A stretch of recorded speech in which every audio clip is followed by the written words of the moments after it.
அப்போ விநாயகர் திருப்ப ஒரு விஷயத்தை சொல்கிறார். விநாயகர் வயலூருக்கு அருணகிரிநாதரை கூப்பிட்டார். 12 வருஷம் அருணகிரிநாதர் திருவண்ணாமலையில் தவம் செய்த பிறகு தவம் முடித்த அடுத்த கையோடு அசரீரி கேட்டது, வயலூருக்கு வான்னு கூப்பிட்டார். என்ன கூப்பிட்டார்?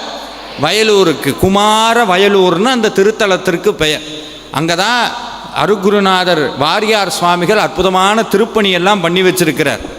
அப்படி வயலூருக்கு அருணகிரிநாதர் போன போது யாரையும் காணும், ஒருத்தரையும் காணும். அப்படி பொட்டல் காடாக இருக்குது.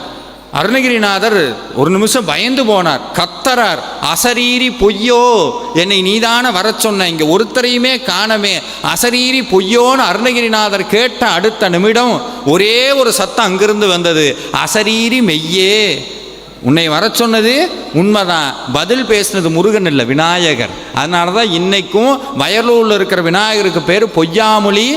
எடுத்து படித்து பாருங்க, எவ்வளவு கொடுமைகளை அனுபவித்த போதும் ஒருத்தர் கூடி இறைவனை நொந்து பேசினதே கிடையாது, ஒருத்தர் கூடி. அப்புறம் இந்த சுண்ணாம்பு கால்வாயில் அடைச்சி வச்சிருக்கிறாங்க, தென்றல் வீசுது மாதிரி இருக்குதான், குழு குழு குழு குழுன்னு. எப்படி இருந்தது?